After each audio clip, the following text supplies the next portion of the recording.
Welcome to the Team Obama Spotlight.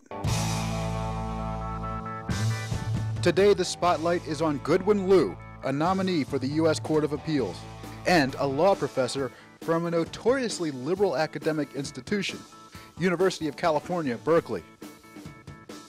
He has a very dangerous philosophy when it comes to judicial interpretation. He said that we should interpret the Constitution not by what it meant in 1789 or what it meant in 1870, but what it means today.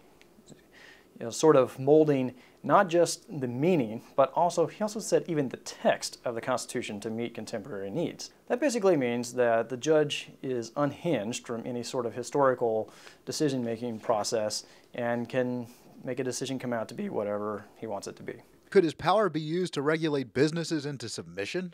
Not just the regulation of businesses, but federal power as a whole. And his views on the Commerce Clause basically means that there's no area of life that the federal government cannot regulate. If you think that things like Obamacare are bad now, just wait until it's not just something that you have to do, but it's something you have a right to do.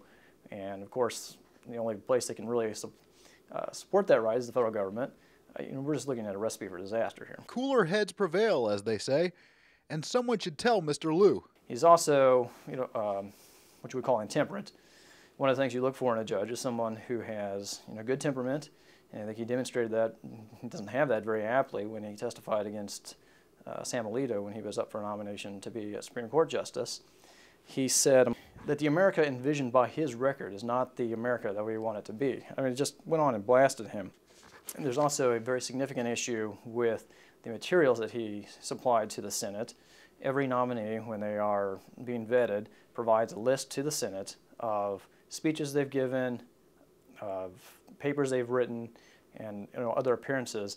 Mysteriously, a number of his speeches and appearances were missing from the list he gave to the Senate. And it was only third parties that did some digging around and found that some of the more egregious stuff that he'd said over the years was just mysteriously missing. Is this who we want as a judge at an appellate court? We're not even talking a district court level judge here. We're talking an appellate court, the Ninth Circuit, which has a huge geographic area that it covers. Hasn't really done a whole lot, but yet we're putting him on a court that's just below the Supreme Court. Just don't think this is a good idea.